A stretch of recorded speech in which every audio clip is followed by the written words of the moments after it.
संसद में हर मिनट की कीमत 2.5 लाख रुपए होती है, हर घंटे की 1.5 करोड़ और पूरे दिन का हिसाब जोड़ा जाए तो आंकड़ा 9 करोड़ रुपए प्रतिदिन से भी ज्यादा हो जाता है।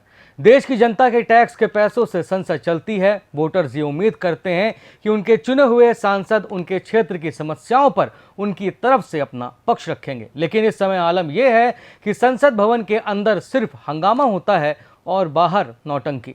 इस वीडियो में संत का चोला ओढ़े दिखाई दे रहे सांसद का नाम पप्पू यादव है। वीडियो में जितने लोग दिखाई दे रहे हैं वो सभी मेंबर ऑफ पार्लियामेंट हैं जो संसद भवन परिसर में हो रही इस नाटकबाजी के दर्शक और उसके पात्र बने हुए हैं।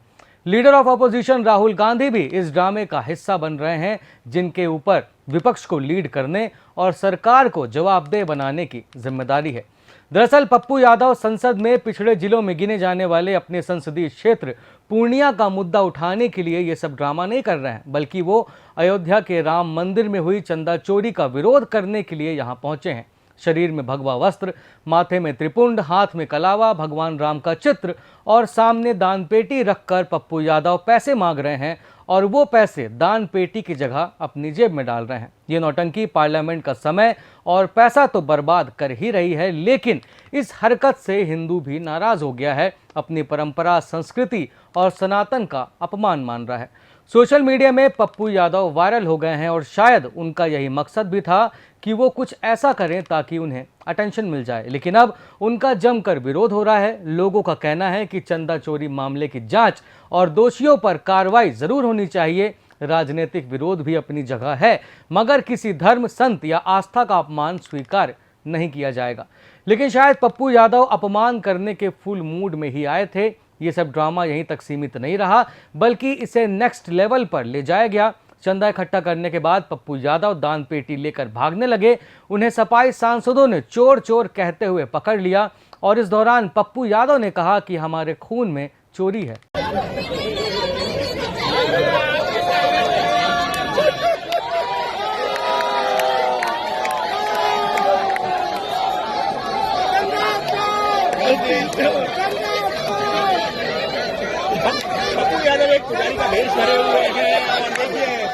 विपक्ष भले ही पप्पू यादव की नौटंकी के मजे ले रहा हो, मगर संसद के बाहर रहने वाले आम लोग, आम हिंदू उनकी इस करतूत से खासा नाराज हो गए हैं। लोगों का कहना है कि साधु संतों को बदनाम करने के अलावा इनका और कोई मकसद नहीं है।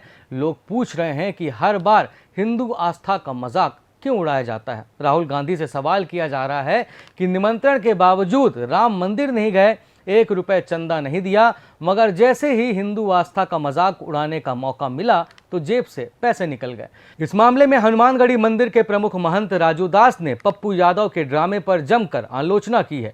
उन्होंने राहुल गांधी से सवाल पूछा है कि क्या राम मंदिर में चोरी करने वाले साधु संत थे। उन्होंने इस दौरान हिंदुओं से पप्पू यादव और समाजवादी पार्टी के लोगों को जूता मारने की अपील भी की है। आज दुर्भाग्यपूर्ण घटना हमने सांसद परिसर में देखा। जिस प्रकार से घटना सांसद परिसर में हुआ है, ये दुर्भाग्यपूर्ण है। क्या किसी राजनेता, नेता, क्या माननीय सांसद कभी मुल्ला मौलाना बनकर ऐसे कृत्य कभी किया था क्या? जिस प्रकार से राम मंदिर में अव्यवस्था को लेकर संतों का भेष धरकर, साधु बनकर चंदा चोरी करते हुए पप्पू यादव अपने आप को दिखाया है। दूसरे तरफ राहुल गांधी हंस रहे, उसमें चंदा डाल रहे हैं। तीसरे तरफ तथा कथित समाजवादी पार्टी के सांसद अवधेश प्रसाद और समाजवादी पार्टी की टोपी पहने समाजवादी नेता कॉलर पकड़कर साधु के खींच रहे हैं।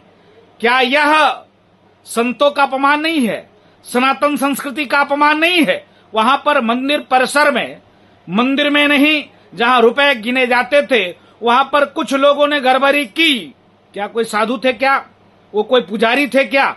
लेकिन दुर्भाग्यपूर्ण है सनातन का अपमान करना। एक चोर पप्पू यादव स्वयं बेल पर है, चोर है, डकैत है। दूसरे तरफ राहुल गांधी स्वयं बेल पर है और इस प्रकार से संतों का, सनातन का अपमान। मुझको लगता है कोई भी हिंदू अगर इनको अपना मानता हो वो हिंदू नहीं हो सकता, दोगला हो सकता है।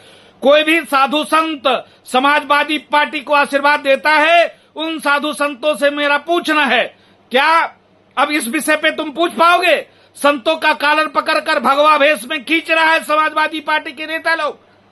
लाज शर्म नहीं लगती आप लोगों को? चुल्लू भर पानी में डूब मरो। और मैं हिंदुओं से आह्वान और निवेदन करता हूं, देश में तमाम विषय होता है मुसलमानों के द्वारा, कभी मुल्ला मौलवी बनकर इस प्रकार के कुकृत्य करते हैं क्या? नहीं करते हैं, क्योंकि हम हिंदू हैं, सनातनी है, संत हैं, हम कुछ रिएक्शन नहीं कर सकते, हम जवाब नहीं दे सकते। इसके नाते इस प्रकार से सनातन का अपमान किया जा रहा है, दुर्भाग्यपूर्ण है। इसका पुरजोर विरोध करते, निंदा करते हैं और संतों से मांग करते हैं, अगर कोई भी समाजवादी पार्टी, कांग्रेस और पप्पू यादव जैसे कालनेमी अगर आपके शरण में, हिंदुओं के शरण में आता है, जूता लेकर इनको मारो और कुछ मत करो। बीजेपी सांसद साक्षी महाराज ने कहा है कि इसीलिए तो पप्पू यादव को कालनेमी कहा जाता है। सारा संसद उनको कालनेमी कह के पुकार रहा था और माननीय लोकसभा अध्यक्ष जी ने बहुत सख्त लहजे में कहा है, इस प्रकार से बहुरूपिया बन के कपड़े बदल के आने की यहाँ आवश्यकता नहीं है।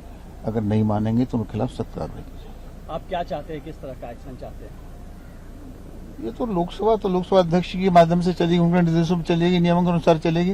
साक्षी महाराज के चाहने से कुछ नहीं हो सकता, तो लोकसभा अध्यक्ष के निर्देश का पालन करना चाहिए सबको। नहीं करेंगे तो लोकसभा अध्यक्ष ही निर्णय करें। इस मामले में स्वामी जितेंद्रानंद सरस्वती ने कहा है कि एक दुर्दांत अपराधी चुनाव जीतकर भगवा पहने और साधु संतों का अपमान करे, ये हम बर्दाश्त नहीं करेंगे। मल्लिकार्जुन खड़गे की भी और पप्पू यादव की भी यह चुनौती सनातन धर्म और उनके साधु संतों को दी गई है। आपको भारतीय जनता पार्टी से लड़ना है, बेशक लड़िए राजनीतिक दल के नाम पर, परंतु भगवान राम को गाली देकर, सनातन को गाली देकर, साधु संतों का अपमान करके, छद्म वेश में पार्लियामेंट के अंदर भगवा पहन करके एक दुर्दांत अपराधी इन प्रकार चुनाव जीत करके पहुंच जाए और भगवा वस्त्र में बैठ जाए, ये हम कतई स्वीकार नहीं करेंगे। बिना शर्त पूरे देश के हिंदुओं से सर झुका के माफी मांगो, अन्यथा इस देश की राष्ट्रपति और लोकसभा के अध्यक्ष इसकी संसद की सदस्यता को बर्खास्त करें। अखिल भारतीय संत समिति की ये बेहद ही पुरजोर तरीके से ये मांग है हमारी। संसद देश की सबसे बड़ी लोकतांत्रिक संस्था है, वहां गंभीर बहस होनी चाहिए, न कि ऐसे दृश्य जिससे लोगों की धार्मिक भावनाएं आहत हो जाएं। सवाल यही है कि अगर विरोध करना था तो उसके लिए सनातन के प्रतीकों का इस्तेमाल करना जरूरी था। सवाल पूछे जा रहे हैं कि आखिर हर बार सनातन के प्रतीकों को ही राजनीतिक प्रदर्शन का माध्यम क्यों बनाया जाता है? क्या इसीलिए क्योंकि हिंदू सबसे आसान निशाना है? क्या इसीलिए कि सनातनी समाज अपने धर्म का अपमान होने के बावजूद हिंसा का रास्ता नहीं अपनाता है? क्या इसलिए क्योंकि हिंदू सहिष्णु है? खैर, पप्पू यादव और इनके इस ड्रामे का हिस्सा बने विपक्षी नेताओं को लेकर आपकी क्या राय है, हमें कमेंट बॉक्स में ज़रूर बताएं और देश से जुड़ी तमाम ज़रूरी खबरों के लिए चैनल को सब्सक्राइब ज़रूर करें। धन्यवाद।